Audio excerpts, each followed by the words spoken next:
Bom dia, boa tarde, boa noite, pessoal. Então, pessoal, como é que vocês estão no dia de hoje? Tão bem? Tão mal? Então, pessoal, estou aqui de volta mais uma vez aqui, como é de costume, para trazer mais um multi-react, dessa vez aqui, de um vídeo de um canal aí que eu acredito que eu nunca tenha trazido, que é um vídeo do Seijinho, que é o vídeo Percy Jackson e o Ladrão de Raios roubou minha alegria.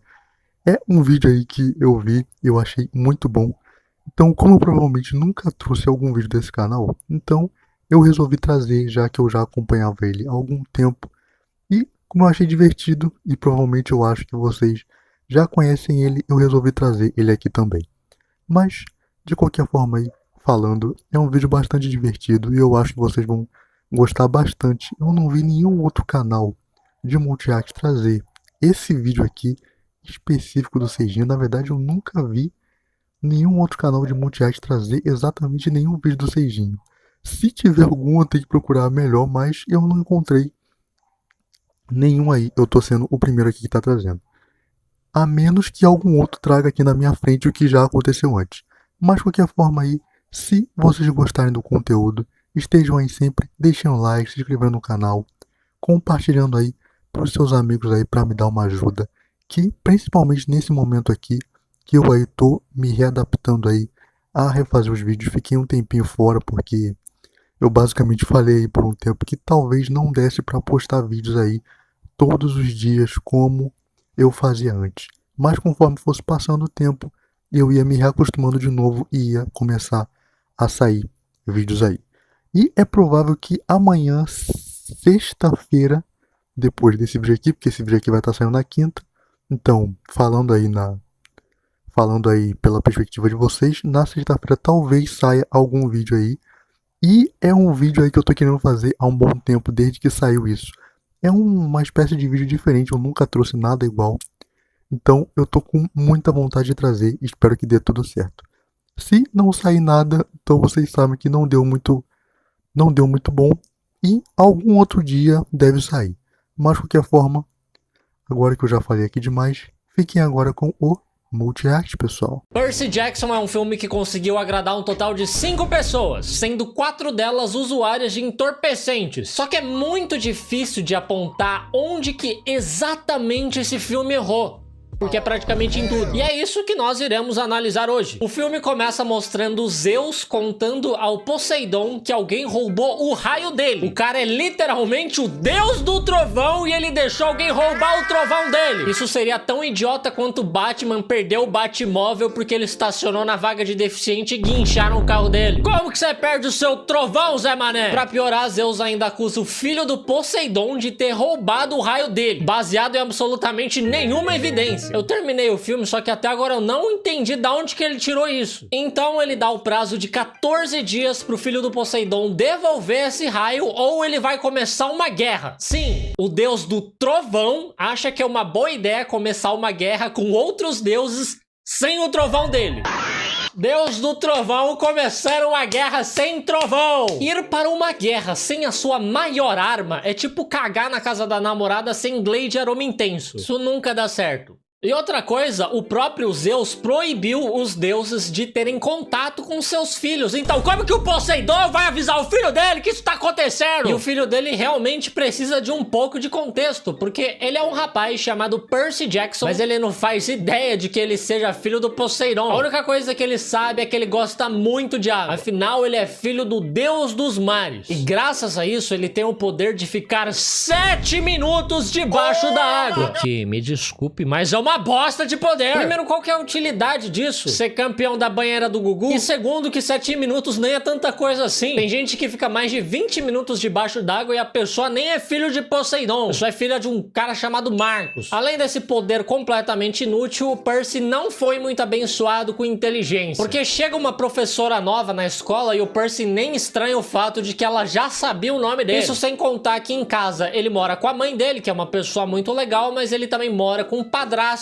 que é um cara muito escroto. Então, como você pode ver, a vida dele tá um pouco complicada. Daí a escola do Percy faz um passeio no museu que tá tendo exposição da Grécia Antiga. E lá o professor dele explica que ocasionalmente os deuses vinham à Terra pra meter uns bonecos. E quando eu digo Ocasionalmente é eufemismo, tá? Os deuses vinham o tempo todo aqui meter boneco. Fizeram uma cacetada de filho, como você vai ver daqui a pouco. Pra você ter uma noção, depois que eu vi esse filme, eu comecei a achar até que o Mr. Catra era um deus grego. A professora nova chama o Percy Jackson de cantinho pra conversar, o que é muito esquisito. Porque ela fica olhando pra ele de uma maneira muito desconfortável. Não é saudável isso aí, não. E realmente é bastante esquisito, porque no caso ela se transforma num morcegão, ataca ele e começa a perguntar pra ele onde ele escondeu o raio dos Zeus. Ele obviamente não entende absolutamente nada do que tá acontecendo. Por sorte, o melhor amigo dele, o Groover, e o professor dele aparecem pra afugentar essa morcegona. Eu tenho que falar pra você que essa morcegona, ela é afugentada muito facilmente. Eles só aparecem e ela foge, o que não faz o menor sentido porque ela voa. Tudo bem que ela tá em desvantagem numérica, mas eles estão limitados ao chão, já ela voa! E 2 deles ainda têm a mobilidade limitada. A vantagem da batalha era 100% dela, por que ela fugiu? Depois disso, o professor explica que aquela coisa, na verdade, era uma fúria. E o Percy descobre que ele é um semideus e que o melhor amigo dele, na verdade, é o guardião dele. Ou seja, o Percy Jackson não tem amigo nenhum. A única pessoa que ele achou que era amigo dele, na verdade, só tava trampando. E agora, muitos outros inimigos podem vir atrás do Percy Jackson, porque por algum motivo, todo mundo acha que ele roubou o raio dos Zeus. O cara é a Enel agora pra ficar roubando luz dos outros? Daí o professor dá uma caneta pro Percy e ele diz pra ele usar aquilo somente quando extremamente necessário. E aí você pensa, pô, essa caneta é uma bomba, ou um lança-chama, ou sei lá, a porra de um vape que não acaba nunca. Mas não!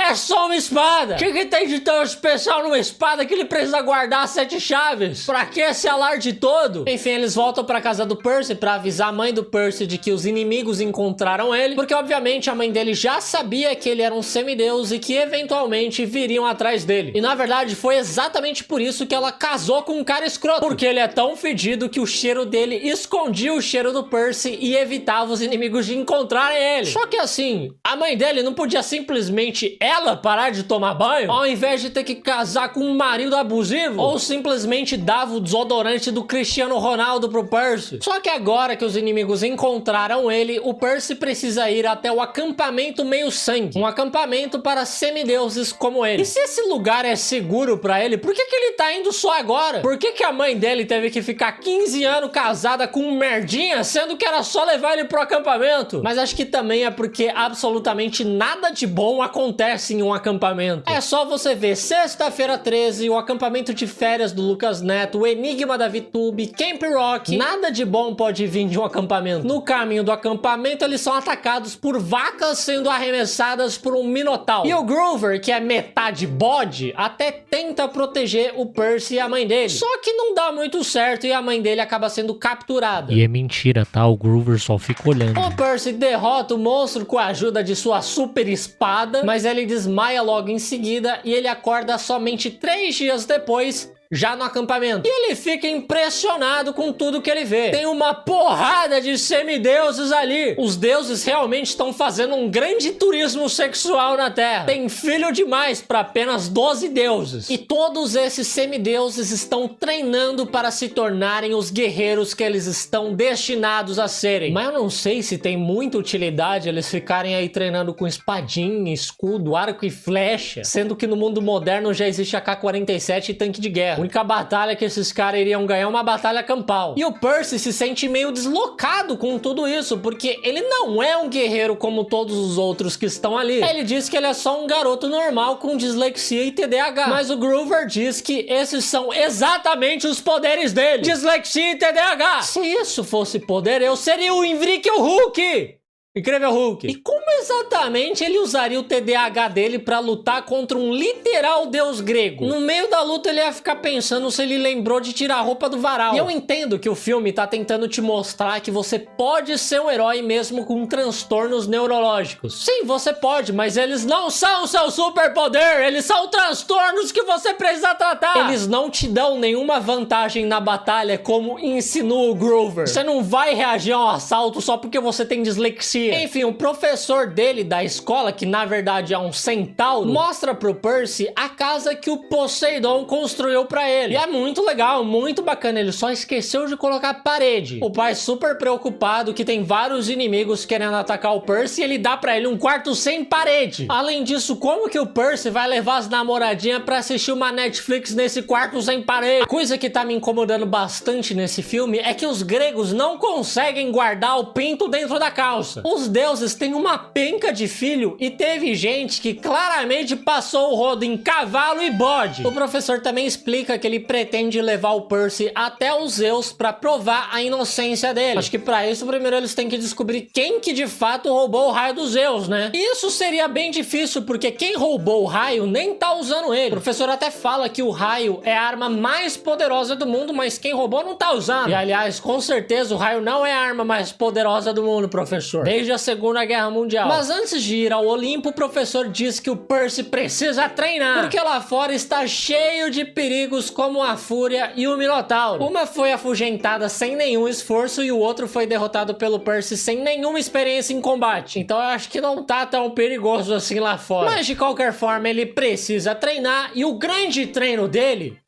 é pique-bandeira. Eles jogam pique-bandeira. Pra poder entrar no Olimpo, você tem que jogar pique-bandeira. Quando o cara falou que ele ia ter que treinar pra entrar no Olimpo, achei que ele ia ter que matar um dragão, sobreviver uma semana no mato, alguma coisa que provasse o valor dele. Fazer uma baliza, roubar um chocolate na Americanas, conseguir um emprego na área de TI, mandar um kickflip, espirrar sem piscar o cu, ganhar uma batalha de rima, zerar Dark Souls, abrir uma empresa fantasma. Mas não! Pique-bandeira. Tudo bem que nesse pique-bandeira as pessoas lutam com espada e escudo, mas eles também não morrem tão fácil assim. Tanto que o Percy é atacado pela Annabeth, a filha da Atena. Atacado não, ele é arrebentado, ele é esmurrado. Só que ele se cura tomando água. E aqui fica bastante claro que essa história foi escrita por homem. Porque o homem, ele pode ter perdido um braço, que ele só vai beber uma água, no máximo tomar um Tilenol e deitar. O Percy realmente é tudo que o homem quer ser, beber uma água tá ficar de boa. E eu sei lá quando que o Percy aprendeu a lutar com espada, mas ele já sai derrotando todo mundo. Ele até vence a Annabeth, que é uma das melhores guerreiras do acampamento, e assim ele vence o pique-bandeira. E aí tá todo mundo confraternizando depois do pique-bandeira, só que do nada, na fogueira, aparece um capiroto maluco, dizendo ser o Hades. E ele quer que o Percy entregue o raio dos Zeus pra ele em troca da mãe dele. Sim, foi o Hades que sequestrou a mãe dele. Mas o professor fala pro Percy não dar trela pro Hades. Ele ainda quer que primeiro o Percy vá falar com Zeus, prove sua inocência e só depois ele vai resolver as coisas com Hades. Isso porque não é a sua mãe que tá sequestrada, né, ô Pocotó? Enfim, obviamente o Percy não fica contente com essa solução e ele decide ir falar pessoalmente com Hades, esclarecer que ele não tá com raio e esperar que dessa forma ele devolva a mãe dele de bom grado. Também não é dos melhores planos, mas inteligência nunca foi o forte desse garoto. A Annabeth e o Groover decidem junto com ele e eles perguntam pro Luke se ele sabe como chega lá. Porque o Luke é filho de Hermes, o mensageiro do Olimpo. Então ele tá sempre indo e voltando do submundo. Pra quem não conhece tão bem a mitologia grega igual eu, super intelectual, o submundo é onde mora o Hades. Eu só sei disso porque eu joguei Hades. O Luke não sabe exatamente onde fica a entrada pro submundo, porque ele não conversa com o pai dele, mas ele sabe uma maneira de descobrir. A Perséfone, a esposa do Hades, tem várias pérolas espalhadas pela terra que ela usa para se teleportar. E o Luke tem um mapa que revela a localização dessas pérolas. Nos Estados Unidos, por exemplo, tem 3 delas. E cada vez que eles encontram uma pérola, o mapa revela a localização da próxima. E assim que eles localizarem as 3 pérolas, o mapa revela a localização da entrada pro submundo. Que porra de mapa específico é esse? Quem que fez esse mapa? Os roteiristas? Muito conveniente. E essas pérolas também são a única maneira deles conseguirem sair do submundo depois de resgatar a mãe do Percy. Dessa forma, eles se dirigem para a primeira localização, mas eles descobrem um pouco tarde demais que aquele é o covil da Medusa. E a Medusa nesse filme parece uma vilã da novela das 7, ou uma senhora que faz comentário racista na Avenida Paulista, ou o seu professor de biologia quando você troca o shampoo dele por desinfetante e ele perde os cabelos e parcialmente a visão. Eu acho muito legal que tem uma mulher aleatória chega junto com a Annabeth e a Annabeth fala pra ela não olhar diretamente pros olhos da Medusa. Só que a Medusa fala, ai, vai, olha pra mim, poxa. Aí a mulher olha mesmo. E ela é petrificada na hora, coisa mais estúpida que eu já vi na minha vida. O filme proporciona momentos ótimos como esse. Enfim, eles têm bastante dificuldade em lutar contra a Medusa por não poder olhar diretamente pra ela. O Percy, por exemplo, tem que ficar olhando pelo reflexo do iPod dele. Então a Annabeth joga uma caminhonete pra cima da Medusa pra você ver como o treinamento do acampamento é inútil. Eu duvido que eles tenham ensinado isso lá. E aí, eu não entendi nada dessa cena. Se alguém que lê o livro puder explicar nos comentários, eu agradeço. Porque dá a impressão que a Medusa é cega. Ela fica procurando o Percy, apalpando o chão. Ela fica, Percy! E aí ela encontra o iPod dele e ela fica olhando pelo reflexo do iPod. Eu não entendi nada. Mas daí o Percy corta a cabeça dela e eles decidem guardar a cabeça. Porque o feitiço da petrificação funciona mesmo com ela morta. Agora, como eles sabem disso?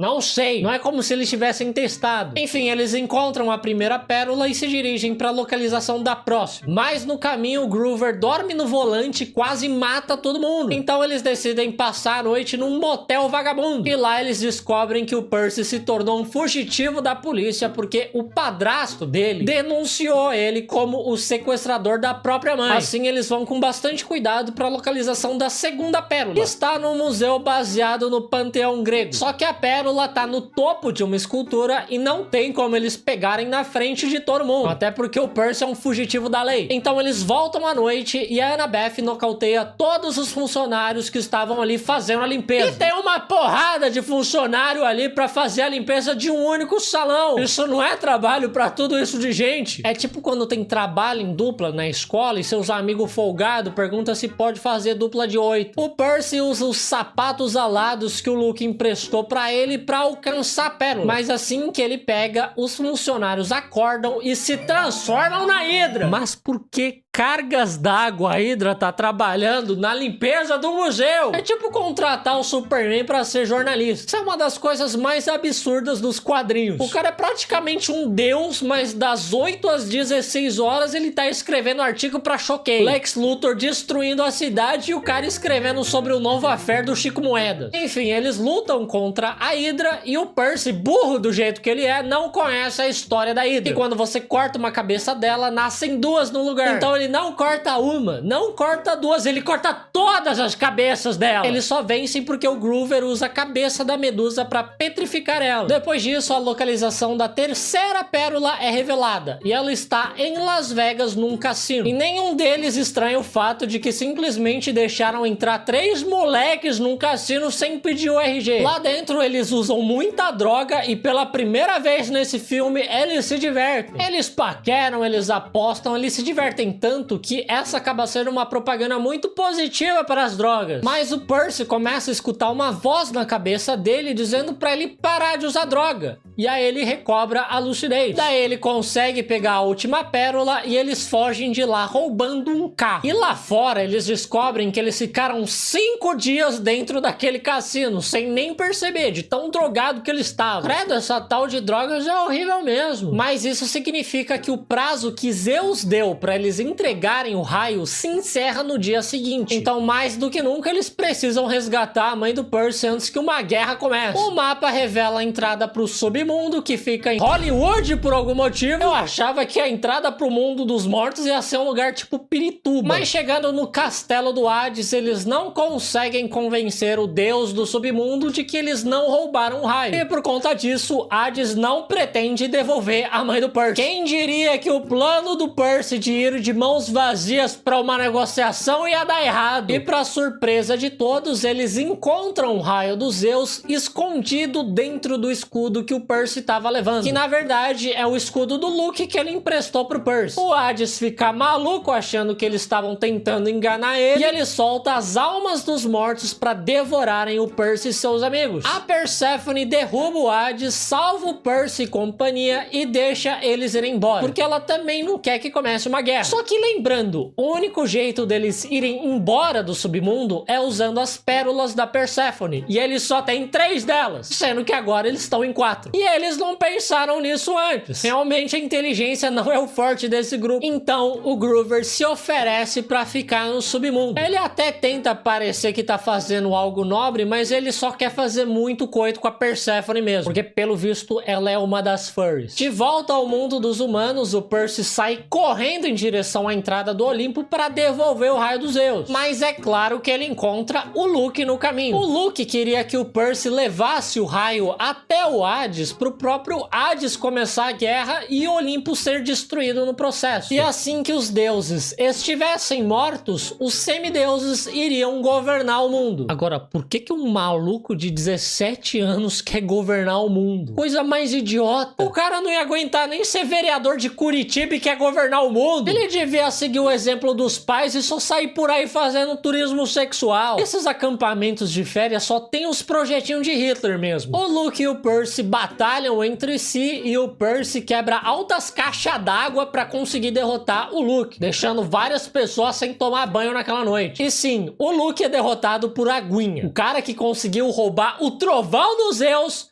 é derrotado por Aguinha. O Percy pega o raio e sai correndo pra devolver pros Zeus antes que ele comece a guerra mais estúpida que poderia existir. E graças ao grande, o maravilhoso treinamento de Pique Bandeira, ele consegue chegar a tempo. O Pique Bandeira é o grande herói desse filme. Aí o Percy explica o que aconteceu e também pede pros Zeus trazer de volta o amigo bode dele lá do submundo. Que o bode não parou nem pra tomar um copo de água gelada ainda. Bom, e nada disso teria acontecido se Zeus não tivesse proibido os deuses de verem os seus filhos. Porque aí o Luke não teria crescido com tanto problema com o pai ausente. E o motivo dessa proibição foi o próprio pai do Percy, o Poseidon. Porque quando o Percy nasceu, o Poseidon começou a deixar de lado as responsabilidades dele com o Olimpo. Ele só queria saber do filho dele. Mas novamente, quais exatamente são as responsabilidades do Olimpo? O que eles fazem além de muito surubão? Eu não tô vendo Zeus ajudando quando tem apagão, ou Poseidon subindo a maré pra organizar uns campeonatos de surf. Só o Hades que tá fazendo o papel dele de torturar os mortos. Enfim, depois de salvar o mundo, o Percy volta pro acampamento e ele e a Annabeth ficam na maior paquerinha gostosa.